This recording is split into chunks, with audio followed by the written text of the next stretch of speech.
ഇതൊരു കേരളത്തിൽ കുറേ കാലമായി കോൺഗ്രസിനെ വിഴുങ്ങിക്കഴിഞ്ഞിരിക്കുന്ന ഒരു ക്രൈം സിൻഡിക്കേറ്റിൻ്റെ പ്രവർത്തനങ്ങളിൽ ഒരു ചെറിയ ഭാഗമാണ് ഈ പുറത്തു വന്നിരിക്കുന്നതെന്ന് കാണാം. ഈ ക്രൈം സിൻഡിക്കേറ്റിനെ യഥാർത്ഥത്തിൽ ഇവരെല്ലാവരും ഭയപ്പെടുകയാണ്. കോൺഗ്രസ് നേതാക്കളാകെ അനങ്ങിയാൽ തീർത്തുകളയും, സാമൂഹ്യ മാധ്യമങ്ങളിലൂടെ അല്ലാതെയൊക്കെ. ആവശ്യംപോലെ പണമുണ്ട് ഇവരുടെ കയ്യിൽ. കെ സി വേണുഗോപാൽ കേരളത്തിലെ കോൺഗ്രസിൻ്റെ ആരാണ്? ഇന്ത്യയിലെ കോൺഗ്രസിൻ്റെ ആരാണ്? അദ്ദേഹത്തിൻ്റെ ഭാര്യയ്ക്ക് ഫേസ്ബുക്ക് പോസ്റ്റ് പിൻവലിക്കേണ്ടി വന്നില്ലേ? അതിൽ കൂടുതൽ എന്താണ്? കേരളത്തിലെ പ്രതിപക്ഷ നേതാവാണ് ശ്രീ വി.ഡി. സതീശൻ.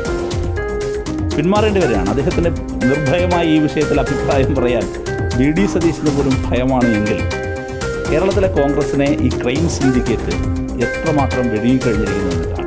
രാഹുൽ മാങ്കൂട്ടത്തിൽ വിഷയത്തിൽ കടുത്ത പ്രതിഷേധത്തിലേക്ക് CPI-ഉം അതിൻ്റെ യുവജന സംഘടനകളുമൊക്കെ കടന്നു വരികയാണ്. അടുത്ത ദിവസം അത് ഉണ്ടാവുകയും ചെയ്യും. CPI-എമ്മിൻ്റെ സംസ്ഥാന കമ്മിറ്റി അംഗവും DYFIയുടെ അഖിലേന്ത്യാ പ്രസിഡന്റുമായ A. റഹീം നമുക്കൊപ്പം ചേരുന്നു. എന്താണ് ഈ വിഷയത്തിൽ ഇനി നെക്സ്റ്റ് പാർട്ടിയുടെ ഒരു നീക്കം? ജനങ്ങളുടെ മുമ്പിൽ കോൺഗ്രസിൻ്റെ ഈ വികൃതമായ മുഖം തുറന്നു കാണിക്കാനുള്ള എല്ലാ നീക്കവും DYFIയുടെ ഭാഗത്തുനിന്നുണ്ടാകും. അത് ശക്തമായ പ്രചരണ പ്രവർത്തനങ്ങൾ ഞങ്ങൾ ഏറ്റെടുക്കും. ജനങ്ങളുടെ മുമ്പിൽ തന്നെ ഇപ്പോൾ എക്സ്പോസ്ഡാണ് കാര്യങ്ങൾ. യഥാർത്ഥത്തിൽ ഇപ്പോൾ പുറത്തു വന്നിരിക്കുന്നത് മഞ്ഞുമലയുടെ ഒരറ്റം മാത്രമാണ്. ഇതൊരു കേരളത്തിൽ കുറേ കാലമായി കോൺഗ്രസിനെ വിഴുങ്ങിക്കഴിഞ്ഞിരിക്കുന്ന ഒരു ക്രൈം സിൻഡിക്കേറ്റിൻ്റെ പ്രവർത്തനങ്ങളിൽ ഒരു ചെറിയ ഭാഗമാണ് ഈ പുറത്തു വന്നിരിക്കുന്നതെന്ന് കാണണം. ഇതിനേക്കാൾ എത്രയോ ഭീകരമാണ് കോൺഗ്രസ്സുകാരിൽ നിന്ന് തന്നെ ഞങ്ങൾക്കെല്ലാം ലഭിക്കുന്ന വിവരം, അവരെല്ലാം ഷെയർ ചെയ്യുന്ന വിവരങ്ങൾ. ഈ ക്രൈം സിൻഡിക്കേറ്റിനെ യഥാർത്ഥത്തിൽ ഇവരെല്ലാവരും ഭയപ്പെടുകയാണ്. കോൺഗ്രസ് നേതാക്കളാകെ അനങ്ങിയാൽ തീർത്തുകളയും, സാമൂഹ്യ മാധ്യമങ്ങളിലൂടെ അല്ലാതെയൊക്കെ. ആവശ്യംപോലെ പണമുണ്ട് ഇവരുടെ കയ്യിൽ. അതുകൊണ്ടാണോ കോൺഗ്രസിൽ നിന്ന് രാഹുൽ മാങ്കൂട്ടത്തിന് എതിരായ ശബ്ദങ്ങൾക്ക് വളരെ കുറവാണ്? കെ സി വേണുഗോപാൽ കേരളത്തിലെ കോൺഗ്രസിൻ്റെ ആരാണ്? ഇന്ത്യയിലെ കോൺഗ്രസിൻ്റെ ആരാണ്? അദ്ദേഹത്തിൻ്റെ ഭാര്യയ്ക്ക് ഫേസ്ബുക്ക് പോസ്റ്റ് പിൻവലിക്കേണ്ടി വന്നില്ലേ? അതിൽ കൂടുതൽ എന്താണ്? കേരളത്തിലെ പ്രതിപക്ഷ നേതാവാണ് ശ്രീ വി.ഡി. സതീശൻ. പിന്മാറേണ്ടി വരികയാണ്. അദ്ദേഹത്തിന് നിർഭയമായി ഈ വിഷയത്തിൽ അഭിപ്രായം പറയാൻ വി.ഡി. സതീശന് പോലും ഭയമാണ് എങ്കിൽ കേരളത്തിലെ കോൺഗ്രസിനെ ഈ ക്രൈം സിൻഡിക്കേറ്റ് എത്രമാത്രം വിഴുങ്ങിക്കഴിഞ്ഞിരിക്കുന്നു എന്ന് കാണണം. ക്രൈം സിൻഡിക്കേറ്റിൻ്റെ തലവൻ അല്ല ഇപ്പോൾ ഒളിവിൽ പോയിരിക്കുന്നത് എന്ന് കൂടി കാണുക. അപ്പോൾ ഗൗരവ സ്വഭാവമാണത്, വിഴുങ്ങിക്കഴിഞ്ഞിരിക്കുകയാണ്. അപ്പോൾ അത് ജനം കാണുന്നുണ്ട്. കേരളത്തിൻ്റെ ചരിത്രത്തിൽ ഇതുപോലൊരു സംഭവം, ഇന്നലെ കേട്ട ഓഡിയോ മനുഷ്യരായ ആർക്കെങ്കിലും പൂർണ്ണമായി കേട്ടിരിക്കാനാകുമോ? നമ്മുടെ മനസ്സ് തകർത്ത് കളയുന്ന, വേദനിപ്പിക്കുന്ന കാര്യങ്ങളല്ലേ കേട്ടത്. ഇതൊക്കെ ഒരു യൂത്ത് കോൺഗ്രസിൻ്റെ സംസ്ഥാന പ്രസിഡന്റിൽ നിന്നുണ്ടായതാണ്. ഈ ക്രൈം സിൻഡിക്കേറ്റിൻ്റെ തലവൻ ആരാണെന്ന് പറയാൻ പറ്റുമോ? ക്രൈം സിൻഡിക്കേറ്റിൻ്റെ തലവൻ ആരാണെന്നൊക്കെ ജനം കാണട്ടെ. ഞാനിപ്പോൾ കൂടുതലൊന്നും പറയുന്നില്ല. ക്രൈം സിൻഡിക്കേറ്റിൻ്റെ തലവൻ എന്തായാലും രാഹുൽ മാങ്കൂട്ടത്തിലല്ല. അതുമാത്രം ഞാൻ ഉറപ്പിച്ച് പറയുന്നു. രാഹുൽ മാങ്കൂട്ടത്തിൽ അതിൽ ആ ബ്രിഗേഡിൽ ഒരാൾ മാത്രമാണ്. ക്രൈം സിൻഡിക്കേറ്റിൻ്റെ കൈകളിലായി കോൺഗ്രസ്സുകാരോട് നിങ്ങൾ സ്വതന്ത്രമായി, നിങ്ങൾ സ്വകാര്യമായി സംസാരിച്ച് നോക്കുന്ന നേതാക്കളോട് അവർ പറയുമല്ലോ. വളരെ പ്രധാനപ്പെട്ട നേതാക്കൾ പോലും നിശബ്ദമായിരിക്കേണ്ടി വരികയല്ലേ?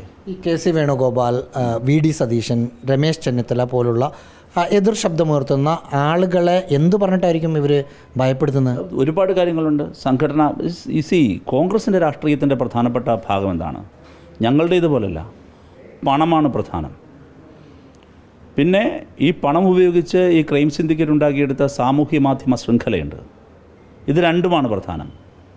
ആരെയും തേജോവധം ചെയ്യും, ആരെയും തകർക്കും. എങ്ങനെ ഇവർക്ക് ഇത്ര പണം കിട്ടി? അത് നോക്കണം. ഞാൻ പറഞ്ഞല്ലോ, ഈ ക്രൈം സിൻഡിക്കേറ്റിൻ്റെ പ്രവർത്തനങ്ങളെ സംബന്ധിച്ച് കേരളം കാണാനിരിക്കുന്നതേ ഉള്ളൂ, കേരളം അറിയാനിരിക്കുന്നതേ ഉള്ളൂ. അതിൻ്റെ ഒരു ടിപ്പ് ഓഫ് ആൻ ഐസ്ബർഗാണ് ഇപ്പോൾ വന്നിരിക്കുന്നത്. ഷാഫി പറമ്പിൽ ഇതിൽ എന്തെങ്കിലും റോളുണ്ടോ? വരട്ടെ, കാണാം നമുക്ക്. DYFI ഈ കാര്യങ്ങളെക്കുറിച്ചെല്ലാം മുന്നറിയിപ്പ് കൊടുത്തിട്ടുണ്ട് പല ഘട്ടങ്ങളിലും. ഞാനിപ്പോൾ മറ്റു വിശദാംശങ്ങളിലേക്ക് പോകുന്നില്ല. ഒരു കാര്യം ഉറപ്പാണ്, DYFIയുടെ രീതിയിലാണ് മുൻപോട്ട് പോകുന്നത്. ഞങ്ങൾ മറ്റു മുൻവിധികളോടെയല്ല, ഇത്തരത്തിലുള്ള എല്ലാ പ്രവണതകളോടും യുദ്ധം ചെയ്ത് തന്നെയാണ് DYFI മുന്നോട്ട് പോയിട്ടുള്ളത്. ആ യുദ്ധമുഖം ഇനിയും മുമ്പോട്ട് പോകും. ഇപ്പോൾ ഞങ്ങൾ പൊതിച്ചോറിനെ അപഹസിച്ചവരല്ലേ ഇവർ? എന്താ പറഞ്ഞാൽ പൊതിച്ചോറിൻ്റെ മറവിൽ അനാശാസ്യം നടക്കുന്നു എന്ന് പറഞ്ഞതല്ലേ ഇവർ? ഞങ്ങൾ പൊതിച്ചോറുമായി മുമ്പോട്ട് പോയി. ഇപ്പോൾ ആ ഈ അനാശാസ്യമെന്ന് പറഞ്ഞയാളിപ്പോൾ ഒളിവിൽ പോകേണ്ടി വന്നു.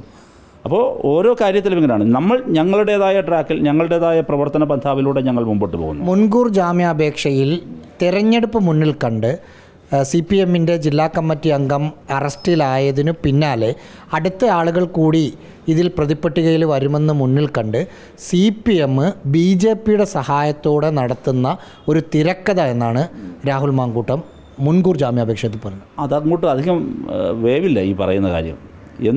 എത്ര വിചിത്രമായ വാദമാണ് പറയുന്നത്. ഇവരീ പറയുന്നത് CPM-ന്റെ ജില്ലാ കമ്മിറ്റി അംഗം ശബരിമല കേസ് അന്വേഷണമായിരിക്കും പറയുന്നത്. ബഹുമാനപ്പെട്ട ഹൈക്കോടതിയുടെ മേൽനോട്ടത്തിലല്ലേ നടക്കുന്നത്. അതിലെവിടെ CPM-ന് റോള്? അത് ഹൈക്കോടതിയുടെ മേൽനോട്ടത്തിൽ നടക്കുന്ന ഒരു അന്വേഷണം. അത് അതിൻ്റെ വഴിക്ക് നടക്കുകയല്ലേ. ഞങ്ങൾ ആരും അതിലിടപെടാൻ പോകുന്നവരല്ലല്ലോ. ഇപ്പുറത്തെ വശത്ത് അതല്ലല്ലോ. ഇത് ഏറെക്കാലമായി നമ്മുടെ മുമ്പിലുള്ളൊരു വിക്ടിം അല്ലേ, ഇൻവിസിബിളായ ഒരു വിക്ടിം. എനിക്കറിയില്ല വിക്ടിമിനായിരുന്നു. വിക്ടിം ഓരോരുത്തർക്കും അറിയില്ല, അറിയുകയും വേണ്ട. ആ വിക്ടിം ധീരമായി കേരളത്തിൻ്റെ മുഖ്യമന്ത്രിയുടെ മുമ്പിൽ വന്ന് പറയാൻ നിർബന്ധിതമായി. നിങ്ങൾ ആലോചിച്ച് നോക്കൂ. നിങ്ങൾ തന്നെ ഈ ക്രൈം സിൻഡിക്കേറ്റ് എങ്ങനെയാണ് പ്രവർത്തിക്കുന്നത് നോക്കൂ. ഒരാൾ പറയാൻ, വിക്ടിം എന്തുകൊണ്ടാണ് പുറത്ത് പറയാൻ മടിക്കുന്നത്? എന്തുകൊണ്ടാണ് ഇത്രയും ദിവസം വരാൻ വൈകിയത്?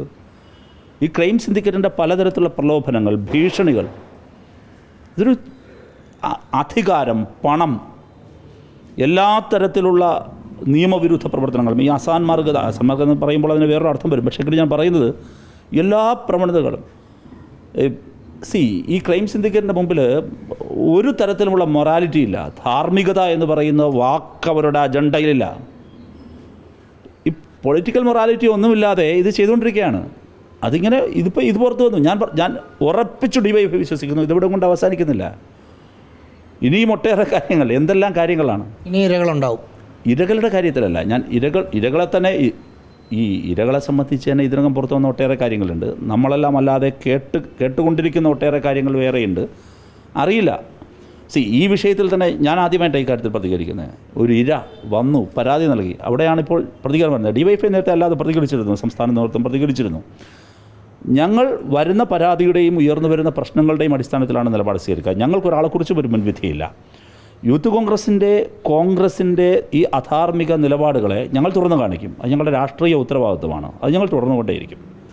രാഷ്ട്രീയമായി CPM ഈ വിഷയത്തിൽ എടുത്തിരിക്കുന്ന ഒരു നിലപാട് അന്ധമായി ഇതിനെ ഒരു രാഷ്ട്രീയ, ഇപ്പോൾ നമ്മുടെ മുമ്പിൽ സോളാറൊക്കെ ഉണ്ട്. ആ വിഷയം വന്നപ്പോൾ വലിയ രാഷ്ട്രീയ തരത്തിൽ പ്രതിരോധം, അല്ലെങ്കിൽ UDF-നെയൊക്കെ പ്രതിരോധത്തിലാക്കുന്ന നിലപാട് അവർ എടുത്തു. പക്ഷേ ഇത്തവണ അവർ കൃത്യമായ ഒരു പരാതി വരട്ടെ, ഈ പരാതി വരുന്നതിന് മുമ്പ് ഒരു CPM നേതാക്കളും ആ തരത്തിൽ പ്രതികരിച്ചില്ല. നമ്മൾ MV ഗോവിന്ദനോടൊക്കെ സംസാരിക്കുന്ന സമയത്ത് പരാതി വരട്ടെ എന്നതായിരുന്നു അവർ പറഞ്ഞിരുന്നത്. കൃത്യമായി പരാതി വന്നതിൻ്റെ അടിസ്ഥാനത്തിൽ മാത്രമാണ് അവർ പ്രതികരിക്കുന്നത്. അതുകൊണ്ട് അതിനകത്ത് രാഷ്ട്രീയം ഏതെങ്കിലും കൂട്ടിക്കലർത്തേണ്ട രാഹുൽ മാങ്കൂട്ടം മുൻകൂർ ജാമ്യാപേക്ഷയിൽ പറയുന്നത് പോലുള്ള ഒരു കാര്യങ്ങളുമില്ല. ഇപ്പോൾ A റഹീം ആണെങ്കിൽ പോലും DYFIയുടെ അഖിലേന്ത്യാ പ്രസിഡൻ്റാണ്. ഇതിനു മുമ്പൊന്നും ആ തരത്തിൽ ഈ വിഷയത്തിൽ ഒരു പ്രതികരണവും നടത്തിയിട്ടില്ല. ഇപ്പോൾ അദ്ദേഹം പറയുന്നതനുസരിച്ച് ആദ്യമായാണ് നമ്മളോട് സംസാരിക്കുന്നത്. അത് കൃത്യമായൊരു എവിഡൻസ് വന്നു, പരാതി വന്നു, FIR വന്നു, പ്രത്യേക അന്വേഷണ സംഘം വന്നു. ആ ഒരു ഘട്ടത്തിലാണ്. അല്ലാതെ ഇതിനെ തെരഞ്ഞെടുപ്പുമായി അല്ലെങ്കിൽ രാഷ്ട്രീയമായ ഒരു ആക്രമണമായി കാണേണ്ടതില്ല എന്നതാണ് നേതാക്കൾ പറയുന്നത്. അത് ഒരളവോളം ശരിയുമാണ്. വീഡിയോ ജേർണലിസ്റ്റ് വിഷ്ണു പ്രസാദിനൊപ്പം reporter Rahees Rasheed, in reporter, Thiruvananthapuram.